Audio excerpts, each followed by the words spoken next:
Oi, gente, tudo bem?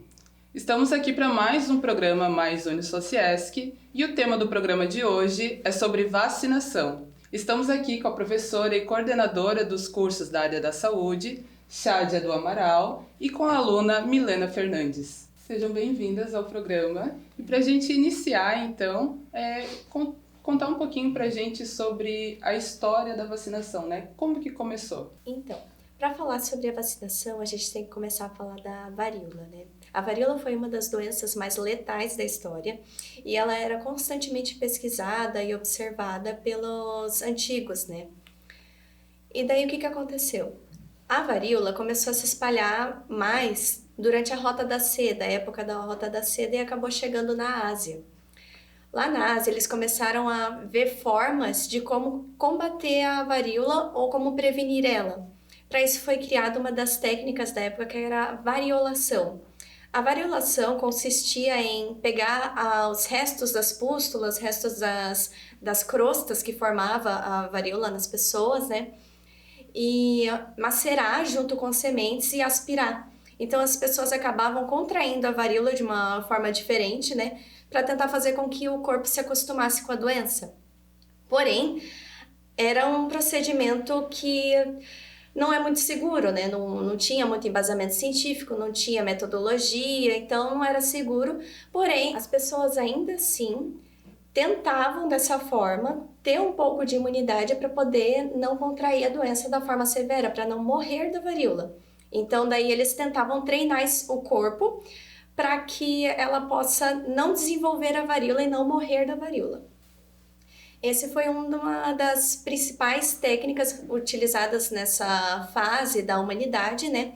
E posteriormente, Edward Jenner, que estava pesquisando muito sobre a varíola, né? Ele não era médico, ele não tinha o diploma de médico porque ele não tinha dinheiro para poder ter um acesso à universidade, mas ele ainda fazia os estudos em cima da biologia. E nesses estudos ele percebeu que as camponesas que tinham muito contato com as vacas, né, que faziam a ordenha das vacas, contraíam formas leves da varíola. Tinham apenas as feridas nas mãos, depois não tinha tanto desenvolvimento da doença, acabavam não morrendo tanto da varíola. Quando ele começou a investigar isso, ele viu que as camponesas contraíam a varíola bovina. E isso acabava sendo um fator protetor para elas não morrerem da varíola humana, porque elas acabavam tendo um contato com essa doença e não desenvolvendo a forma grave, né? Porque o sistema imune dela já estava mais protegido. Aí o que ele fez? Ele pegou as pústulas, né? Essas raspados, a ferida de uma das camponesas, Sara, né, que a gente tem esse conhecimento do nome dela devido às anotações que ele realizava. Ele pegou os restantes das pústulas, as feridas dela, e inoculou no próprio filho. E quando ele percebeu que o filho começou a desenvolver a forma um pouco mais leve, assim, da varíola bovina, ele deu um tempo para que se recuperasse e inoculou a varíola humana. E ele acabou não desenvolvendo a forma grave da doença, apenas os sintomas leves como a gente conhece, né? A febre, um pouco de dor, um pouquinho das feridas, mas nada que fosse muito grave como a doença da varíola em si. Ele acabou realizando estudos em cima disso, fez 23 testes, todos eles com sucesso, e publicou esses estudos. Foi muito criticado na época porque as pessoas da época diziam que ele acabava tornando as pessoas em meio vaca, em meio bestiais, por estar inoculando uma parte da doença nessas pessoas, mas acabou tendo depois, né, uma boa aceitação devido à queda de pessoas que contraíam a varíola da forma mais grave. Por isso que a vacina tem o derivado do nome de vaca, do latim. E daí isso acabou sendo meio que uma homenagem ao início das vacinas, né? Ao início da imunização. Só para a gente se situar, então, quando que ocorreu isso? A variolação, a gente tem o primeiro registro dela, um dos primeiros registros na dinastia Song, em 1000 anos antes de Cristo. E o começo dos estudos do Jenner foi entre 1790 e 1796. por ali. Interessante. E assim, por que falar de vacinação hoje? Então, observando até um pouco a história, né, a gente vê que o que a gente observa hoje enquanto profissionais de saúde? Que as pessoas não estão mais preocupadas em vacinar, né? E justamente por conta de vários mitos, medos, né, questões culturais, né? Então, na época, né, tinha uma relação à questão das vacas, né? Há pouco tempo a gente teve pandemia, o pessoal estava com medo de virar jacaré, e os índices de vacinação estão reduzindo, e está existindo um aumento de doenças que são preveníveis por vacina, né? A gente já teve um pico de sarampo, depois controlou-se, poliomielite já tinha sido erradicada, apareceu pequenos casos, mas apareceu coisa que não existia mais, né? Então, a nossa preocupação é essa, de trazer para a comunidade a importância de se vacinar, que é algo historicamente comprovado, que ela traz benefícios à saúde das pessoas, né? E eu trouxe a Milena aqui como aluna, porque ela trouxe toda essa bagagem da história da vacina. Então, realizando até uma correção, a varíola ela existiu desde a época dos faraós, inclusive um registro mais antigo que a gente tem é de 1500 a.C., com o faraó Ramsés VI. No entanto, a varíola ela era muito contagiosa, ela se espalhou bastante. E o primeiro registro da variolação que a gente tem foi na Ásia, né? E daí essa técnica, a variolação, se espalhou com a rota da seda. E algo que me chamou muita atenção foi com relação a esse medo, né, que já existia antigamente, né, das pessoas terem medo de virar algum animal, de virar vaca, né, e hoje em dia ainda persiste esse medo, né. Foi comentado também, né, a forma como era feita a vacina, né, e hoje, como é que ela é feita? Então, hoje a vacina ela é feita como se fosse pegar um pedacinho do agente causador da doença, né? Ou parte do gene, ou ele vivo, morto, mas inativado, né? Então, ele é inoculado dentro do nosso organismo, né? Então, por isso que as pessoas têm medo de, eu vou ser vacinado e vou ficar doente por conta disso, né? Porque a gente recebe um pedacinho desse agente causador, né? Esse pedacinho de vírus, de DNA, ou RNA, enfim. E daí o nosso corpo, ele vai reagir contra aquele invasor, né? E vai fabricar os anticorpos. Então, tendo os anticorpos, já o nosso corpo fica alerta. Quando a gente entrar em contato com esse vírus, com essa bactéria, né, que causa essa doença, o que vai acontecer? O nosso corpo já está imunizado, porque ele já tem os anticorpos prontos, né, para agir. E daí ele vai conseguir se defender daquela doença. Né? Então, não deixa de ser uma verdade, né, que a gente está inoculando partes do agente que causa a doença, mas ao mesmo tempo a gente está fortalecendo o nosso organismo na produção desses anticorpos. Perfeito. E para a gente entender, né, essa evolução e como que ela chega no Brasil, né? A gente sabe que ela começou na Ásia, mas como que chegou aqui? Na Ásia começou a técnica da variolação. Edward Jenner, que é da Inglaterra, começou a pesquisar um pouco mais sobre e popularizou mais em 1801 por ali, quando a Marinha Britânica começou a aplicar a técnica de imunização de Jenner nos marinheiros, né? Acabou se espalhando essa técnica, chegando à França. Então, Napoleão, surpreendentemente, né, aceitou realizar essa imunização nos seus exércitos, porque, surpreendentemente, Napoleão era inimigo da Inglaterra. Então, ele acabou acatando uma ideia boa da Inglaterra, né, desse pesquisador, para poder aplicar nos exércitos dele. Ele percebeu que teve sucesso e ele até ficou muito nessa questão de saúde. Ele realizou até algumas pequenas homenagens para a Inglaterra nessa questão, né? E acabou se popularizando ali na França. E como ele estava expandindo o território naquela época, ele estava começando a invadir ali a Península Ibérica, ele começou a entrar ali na Espanha e depois pressionando o território de Portugal, né, a família real, a vir para o Brasil. Então, ali começou a espalhar mais pela Europa.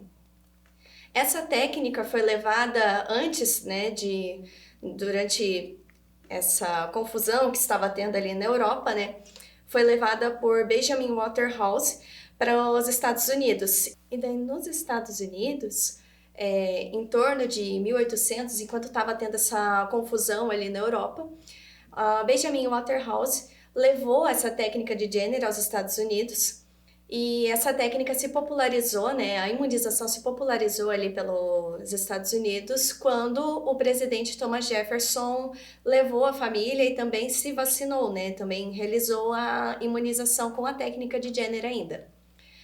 Com a confusão que estava tendo na Europa, acabou forçando a família real a vir para o Brasil.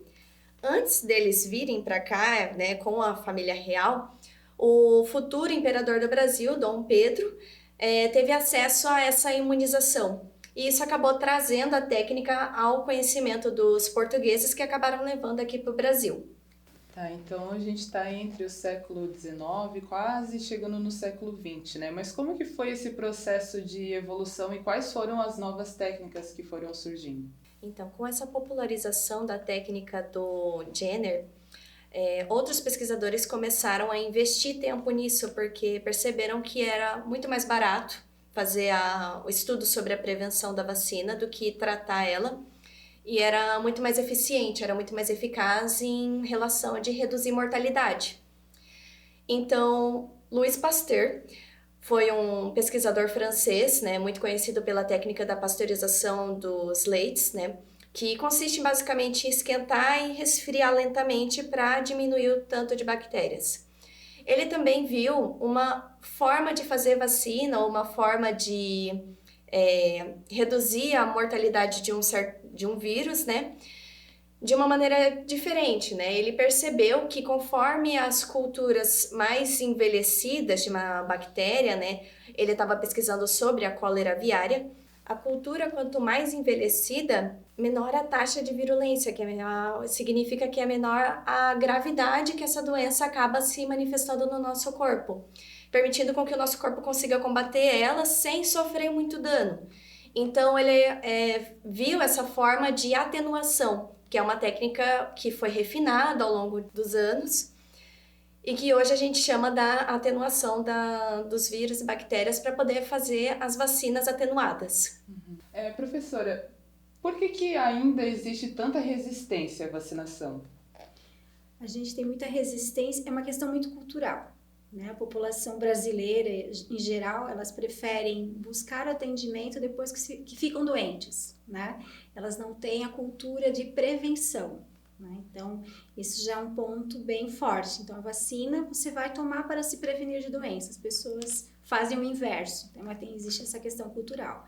Hoje, mais fortemente, por conta dos fake news, né? Então, existem pesquisas e pesquisadores, né?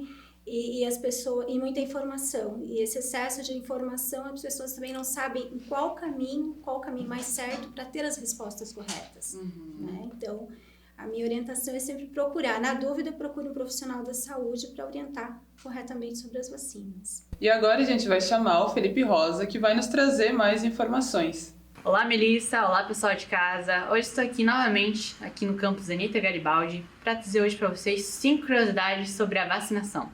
Vamos então conferir comigo quais são elas? Curiosidade número 1. As vacinas de mRNA, como as usadas na Covid-19, foram desenvolvidas há mais de 20 anos, mas só se tornaram realidade devido à larga escala durante a pandemia. Curiosidade número 2. Algumas vacinas precisam ser armazenadas em temperaturas muito baixas, como por exemplo a da Pfizer para a Covid-19, ela que era mantida em uma temperatura de menos 70 graus Celsius. Isso que também foi um problema para seu transporte durante a pandemia. Curiosidade número 3, bebês que já nascem sendo vacinados. A BGC contra a tuberculose e a hepatite B são algumas das vacinas que são aplicadas logo nos primeiros dias de vida em muitos países. Curiosidade número 4, vacina como passaporte. Alguns países tropicais exigem a vacinação da febre amarela, pois sem ela, alguns viajantes não conseguem nem entrar no país. Curiosidade número 5, vacinas contra o câncer. A vacina contra HPV, que previne infecções responsáveis por vários tipos de câncer, como por exemplo o colo de útero. E essas então foram as nossas curiosidades sobre a vacinação. Eu dou para você, Melissa, aí no estúdio. Obrigada, Felipe, pelas informações e agora a gente retorna aqui com mais algumas perguntinhas. Quais são os riscos de não se vacinar? Primeiro é ficar doente. Ou desenvolver uma forma grave da doença. A vacina, qual o objetivo dela? Não adoecer, né, ou minimizar os efeitos da doença no organismo. Então, a vacina, além dela ser uma medida de autoprevenção, né, ela serve também como uma prevenção coletiva, né? Ajuda a prevenir doenças de familiares, de amigos. Mas de que forma que isso acontece? Quanto maior o número de pessoas vacinadas, menor o número de hospedeiros para esse vírus se multiplicar. Tem pessoas que não podem tomar vacinas, por exemplo. Né? Pessoas, por exemplo, que estão fazendo tratamento para câncer, né? O quimioterápico acaba reduzindo a imunidade desse paciente. Né? Então, ele não pode tomar essas vacinas. Ou pessoas com HIV positivo. Né? Então, também a imunidade dele está reduzida. Então, vacinas de vírus vivos atenuados podem causar algumas doenças ou pelo menos alguns sintomas dessa doença. Então, se a gente vacina outras pessoas ao redor, essas outras pessoas estão protegendo essas pequenas que não podem fazer uso da vacina. Perfeito. E entrando nessa questão assim, de quem pode e quem não pode ser vacinado, pessoas que tomam determinados tipos de medicação, existe alguma restrição nesse sentido? Não. Todas as pessoas que fazem uso de medicação contínua podem tomar vacina, a não ser os quimioterápicos, né, naquele período, por conta da possível queda da imunidade. Para certas vacinas, não todas as vacinas. Por isso que é importante sempre consultar lá na unidade básica, né, o enfermeiro que está lá na unidade vai dizer quais podem ser tomadas e quais não. E também pessoas que tomam medicações imunossupressoras, né? Que justo pelo próprio nome diz, ela imunossuprime, imunodeprime. Então, acaba que o sistema imune dessa pessoa acaba sendo mais lentificado, mais reduzido, e ela pode acabar sendo mais suscetível a certas doenças, né? E também a alguns tipos de vacina. Uma dúvida que ela é muito comum é com relação ao reforço, né? Então, tem umas vacinas que a gente toma uma vez ao ano, outra vacina que a gente precisa tomar 2 vezes, 3 vezes. Por que isso acontece? Então, todas as doenças causadas aí por bactérias e vírus, né? Principalmente as doenças virais. Os vírus, eles têm alto poder de mutação. Então, vai chegar um ponto que o nosso sistema imunológico ele não vai reconhecer, ele vai precisar de uma nova informação para produzir anticorpos para ele, né? Por conta disso. Então, principalmente doenças virais, né, precisam ser feitas com mais frequência, né? A vacina da gripe, por exemplo, é feita anualmente, por quê? Porque ano passado era um tipo de vírus, esse ano já é outro tipo de vírus, e a gente precisa se precaver, né, daqueles vírus mais frequentes naquele período. Então, é sempre um estudo do ano passado para o próximo ano. E quanto tempo que o corpo ele leva para produzir anticorpos? O tempo varia muito do tipo de vacina que foi utilizado na pessoa, né? Que foi utilizado naquela fase da vida. Porque dependendo do tipo de vacina que você toma, às vezes pode ser apenas um pedacinho do vírus, ou vírus morto, ou vírus apenas enfraquecido. Então, esses detalhes acabam interferindo no tempo de recuperação. Mas seria ali em torno de 2 semanas, né? O tempo que a gente leva mais ou menos para ter os sintomas de uma doença, né? Que seria as dores de cabeça, né? Dor no corpo, talvez sensibilidade no local, às vezes fica, a febre. Então, esse período de sintomas até a recuperação deles, a gente pode considerar como o sistema imune está sendo treinado para aquele tipo de doença. É possível, assim, ter efeitos colaterais graves com a vacina?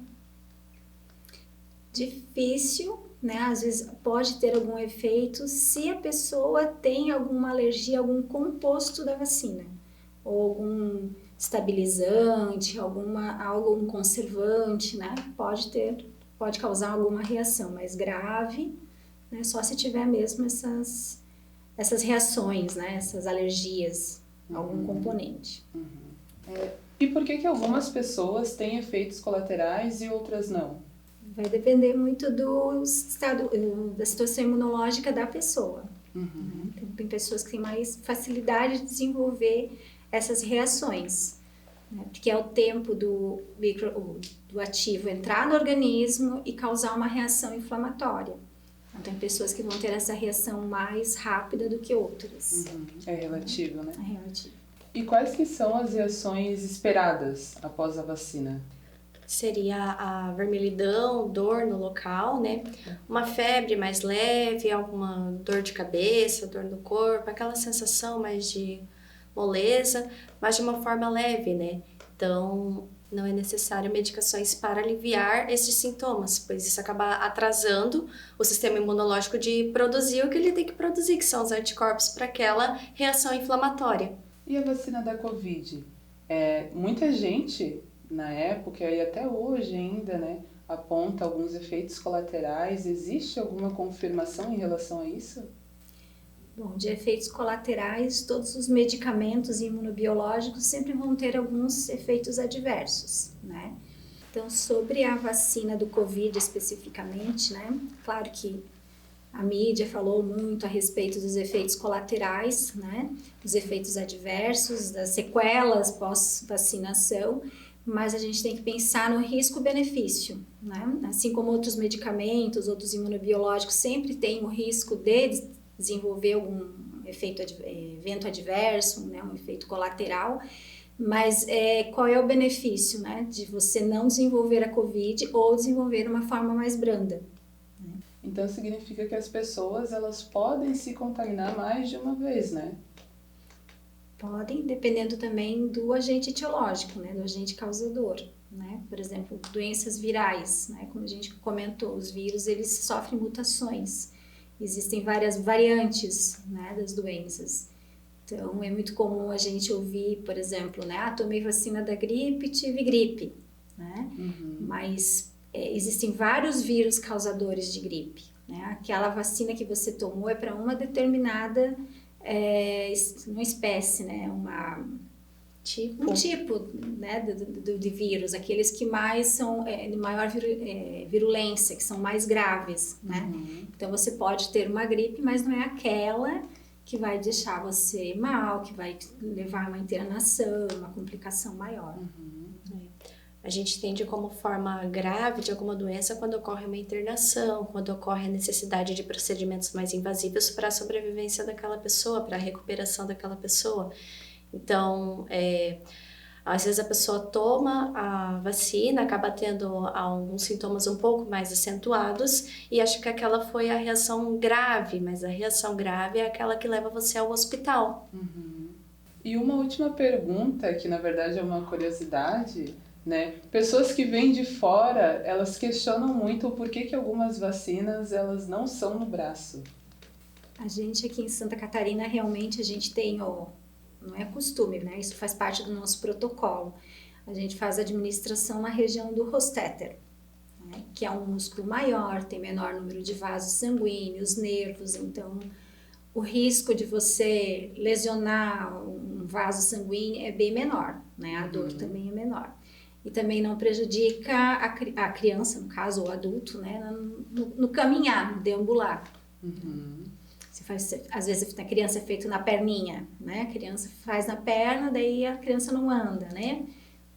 Aqui você consegue que a criança continue andando, né? Não tem erro nenhum se você administrar no braço, né? Só que ele é um músculo menor do que o músculo, os músculos, né, que a gente tem nessa região do Rostetter, né, essa região que a gente faz aqui do ladinho, que é uma região que não tem tantos vasos sanguíneos, nervação, né, não dificulta na deambulação, né, então as pessoas podem tomar vacina e caminhar, né, às vezes no braço, por ser um músculo menor, às vezes pode ter dificuldade de movimentar o braço, né, causar mais dores, né, então por este motivo que é feito nessa região do Rostetter. Então é isso, gente. A gente finaliza por aqui o nosso tema sobre saúde. Agradeço a presença da Milena, da professora Chádia, e nos encontramos no próximo episódio.